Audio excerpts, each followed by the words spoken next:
But with them, with Bill and Sigourney, was it day 1? Was it day 5? When did you know? When did you just realize? Oh, they know exactly who these people are. It was pretty amazing to watch the two of them together. Really, from the first scene that we shot, they just had this immediate chemistry. I'm so happy we're talking about Sigourney because we never got a chance to talk about her in the last thing. Oh, you didn't talk about her audition? Her audition. Oh, And I think she came in, we didn't audition many people. I had seen her, I think she was in Year of the Living Dangerously, and Alien, I think she had already done. And she came in and she was very smart about the script. And this was a very early draft of the script.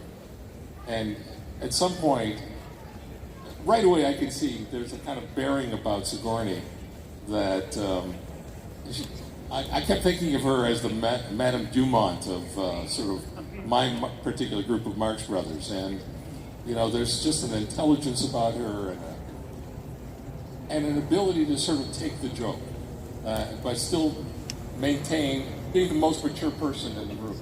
And she suddenly turned to me and she said, you know, I think I should get possessed. I mean, she didn't have to part this. She didn't say I should. She said that Dana should get possessed. And I said, what do you mean? She said, no, I think I should become a dog. And then she climbs on my coffee table and she goes on all fours and she starts howling like a coyote and like a dog and panting. And then she suddenly very daintily gets back and sits on the couch and says, it would be good. I really think it's necessary for the story.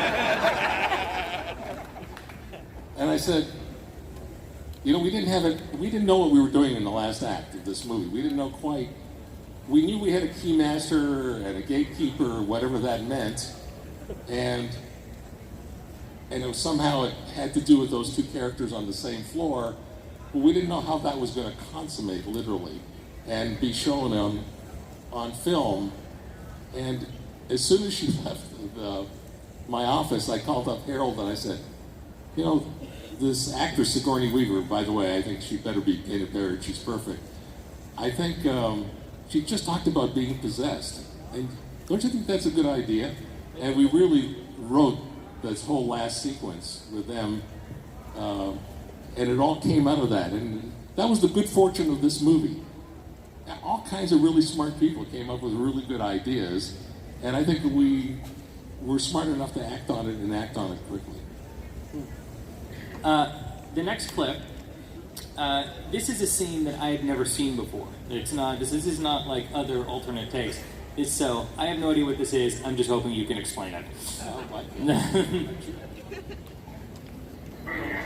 Color marker.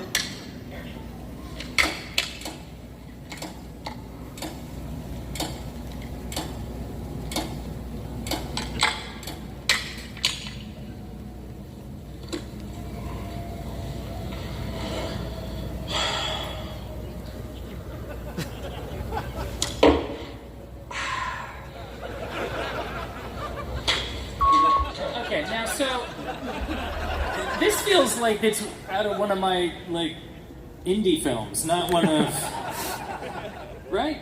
And thus it didn't end up in the movie. I couldn't tell you what it was. We had all this crap around and I was always looking for little transitional pieces. And I think it was probably something, I can't remember, it's 35 years ago. But how does that device work, Dad? When you push the yellow button. All right, fair enough. All right, we got one more, and this one's a killer. You enjoying this? Yeah! It's pretty incredible, isn't it? I can't tell you.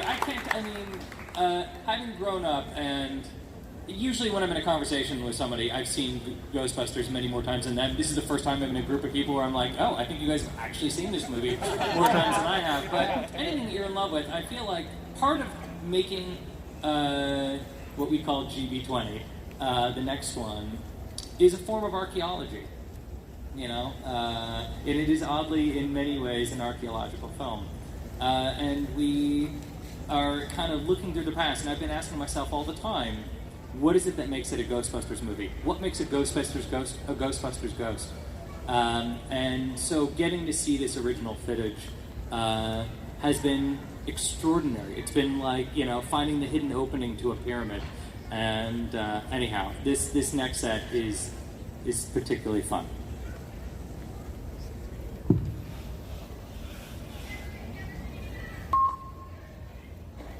Mr. Smith, quickly, I want that door open now. Stand over there. Ghostbusters! I came. I saw. I came again. It's all clear. See it? What is it? You got it! I can use a tall, cold one right now. It's all taken care of. Well, what happened? Did you see it? What is it? What a lot of fun. All taken care of.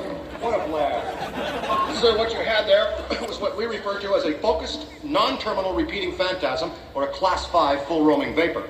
Let's talk fees and tortillas, please. Now, before we're going to have to ask you for $4,000, which is our standard fee. Now, it's the weekend and it's late. Now, for the entrapment, we're going to have to ask you for $4,000. And we're having a special this week on proton recharging and storage of the Spectre, and that's only going to come to another $1,000. $5,000? I had no idea it'd be so much. I won't pay it. Well, that's all right. We can just put it right back in there. Thank you. We certainly can. Dr. Beckman. No! All right. Anyway. Thanks ever so much. Thank you. Send us a check. All right, class 5 full roaming.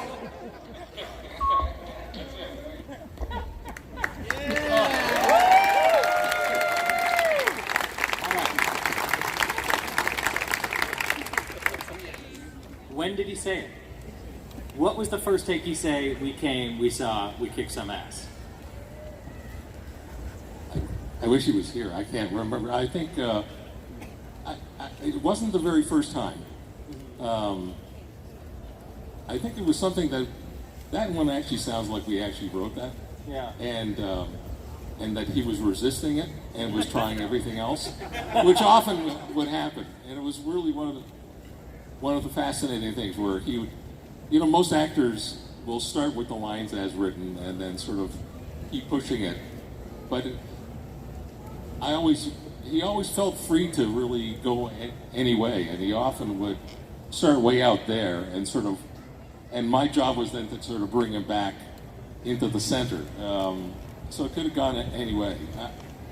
Is that how you would say action? Would you go, Ghostbusters, it's so sweet, that's my dad's voice in there. He's yelling it at the door to cue them. It is the Ghostbusters, it's time to get out. It just felt like the right kind of thing to do. Do you know how far, you can feel their confidence.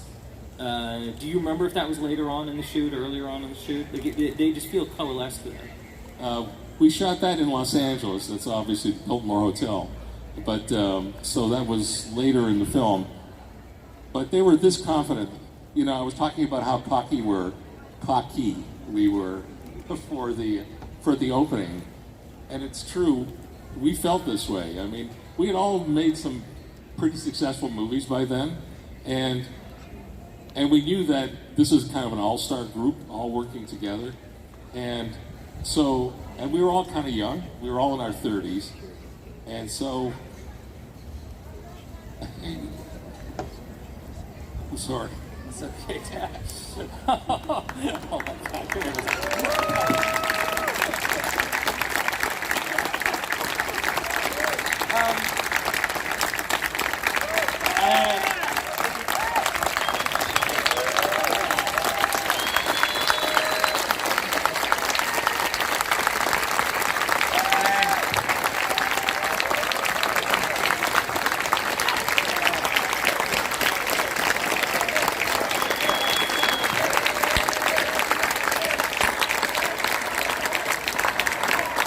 Stop. Please. Well, I don't think there's any more appropriate place for me to take this evening, except to say that you're the greatest storyteller I know, and I am the luckiest son on earth, and I feel so intimidated to make this film, but I'm making it for all of you guys, but most of all, I'm making it for you. And I love you, and thank you again for coming out tonight.